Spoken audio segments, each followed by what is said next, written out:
सिया राम। मैं नरेंद्र माँ भक्ति स्टोरी व्लॉग में अपने प्यारे श्रोतागण और प्यारे सब्सक्राइबर का एक बारी बहुत बहुत अभिनंदन और आप सबको प्रणाम करता हूँ।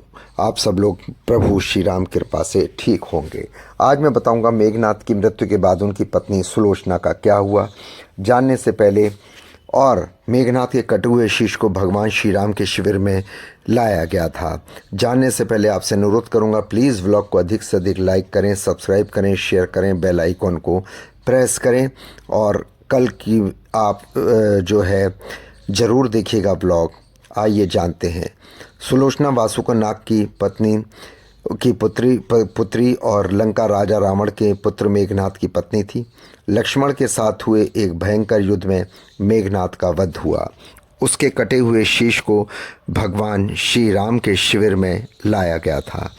अपने पति की मृत्यु का समाचार पाकर सुलोचना ने अपने ससुर रावण से श्री राम के पास जाकर पति का शीश लाने की प्रार्थना की, किंतु रावण इसके लिए तैयार नहीं हुआ। उसने सुलोचना से कहा कि वह स्वयं राम के पास जाकर मेघनाथ का शीश ले आएगा, क्योंकि राम पुरुषोत्तम है, इसलिए उसके पास जाने में तुम्हें किसी प्रकार का भय नहीं करना चाहिए। रावण की महापराक्रमी पुत्री मेघनाथ का वध करने की प्रतिज्ञा लेकर लक्ष्मण जिस समय भूमि गए, वहाँ तब राम उनसे कहते हैं, लक्ष्मण, रण में जाकर तुम अपनी वीरता रणकौशल से रावण पुत्र मेघनाथ का वध कर दोगे, इसमें कोई संदेह नहीं, परंतु एक बात का विशेष ध्यान रखें कि मेघनाथ का मस्तक भूमि पर कदापि नहीं गिरना चाहिए, क्योंकि मेघनाथ एक नारी व्रत का पालक है और उसकी पत्नी परम पतिव्रता और ऐसी साध्वी के पति का मस्तक अगर पृथ्वी पर गिर पड़ा तो हमारी समस्त सेना ध्वंस हो जाएगी, नाश हो जाएगा और युद्ध में विजय की आशा त्याग देनी पड़ेगी। लक्ष्मण अपनी सेना लेकर चल पड़े। समरभूमि में उन्होंने वैसा ही किया। युद्ध में अपने बाणों से मेघनाथ का मस्तक उतार लिया और पर उसे पृथ्वी पर नहीं गिरने दिया। बड़ी चतुराई से हनुमान उस मस्तक को रघुनंदन के पास ले आए। रघुनंदन मेघनाथ की दाहिनी भुजा आकाश में उड़ती हुई उसकी पत्नी सुलोचना के पास जाकर गिरी।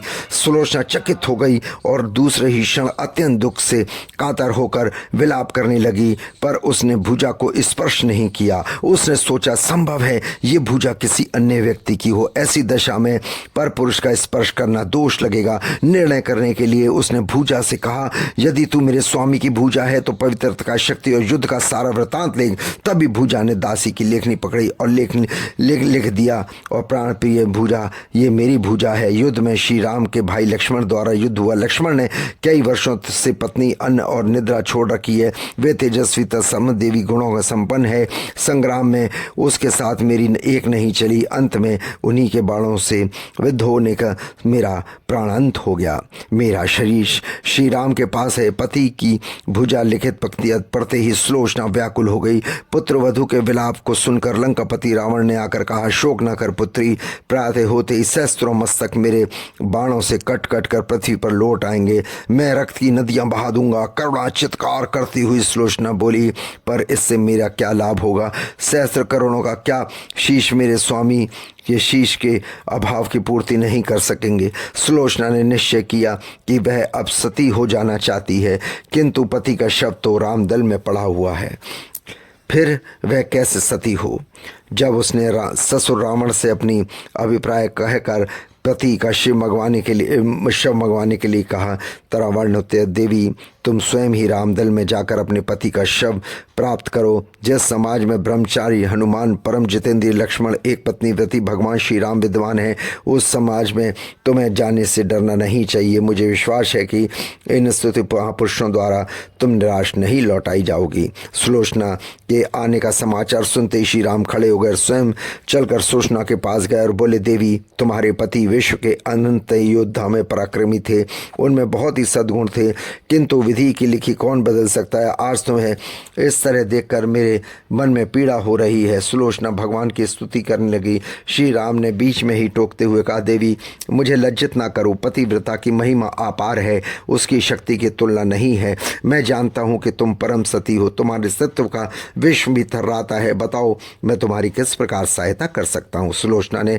अश्रुपूरित नयनों से कहा, प्रभु की ओर देखा, बोली, हे राघवेंद्र, मैं सती होने के लिए अपने पति का मस्तक लेने यहाँ पर आई हूँ। श्री राम ने शीघ्र ही सम्मान मेघनाथ का शीश मंगवाया और सुलोचना को दे दिया। पति का छिन्न शीश देखते ही सुलोचना का हृदय अत्यधिक द्रवित हो गया। उसकी आंखों में जोर जोर से आंसू बरसने लगे। रोते रोते पास खड़े लक्ष्मण की ओर देखा और कहा, हे सुमित्रानंदन, तुम भूल कर भी गर्व मत करना कि इनका वध आपने किया है। मेरे स्वामी धाराशायी करने की शक्ति विश्व में किसी के पास नहीं थी।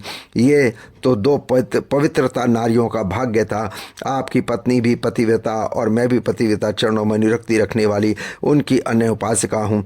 पर दुर्भाग्य से मेरा पति एक पवित्र नारी का अपहरण करने के वाले पिता का अन्न खाते थे और उन्हीं के लिए युद्ध में उतरे थे। इसी से मेरे जीवन धन परलोक से धार गए। सभी योद्धा सुलोचना को राम शिविर में देखकर चकित थे।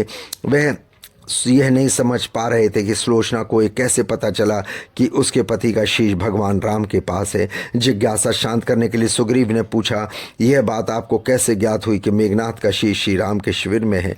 सुलोचना ने स्पष्टता से बता दिया, मेरे पति की भुजा युद्ध भूमि से उड़ते हुई मेरे पास चली गई थी, उसी ने मुझे लिखकर बता दिया। व्यंग भरे शब्दों में सुग्रीव बोल उठे, निष्प्राण भुजा यदि लिख सकती है फिर तो यह कटा हुआ सिर हंस भी सकता है। श्री राम ने कहा, व्यर्थ की बातें मत करो सुग्रीव, पतिव्रता की महात्म को तुम नहीं जानते। श्री राम की मुख कृति देखकर सुलोचना उनके भाव को समझ गई।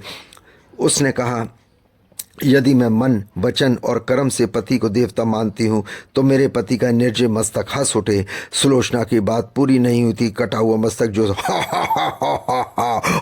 ये हंसने लगे देखकर सभी दंग रह गए। सभी ने पतिव्रता सुलोचना को प्रणाम किया। सभी पतिव्रता सुलोचना परिचित हो गए और चलते समय सुलोचना ने श्री राम से प्रार्थना की, भगवान आज मेरे पति की अंत्येष्टि क्रिया है, मैं सहचरी उनसे मिलने जा रही हूँ, अतः आज युद्ध बंद रहे, आज युद्ध मत करना। श्री राम ने सुलोचना की प्रार्थना स्वीकार की। सुलोचना के पति को सिर लेकर वापस लंका आ गई। लंका के समुद्र तट पर एक चंदन की चिता तैयार की गई।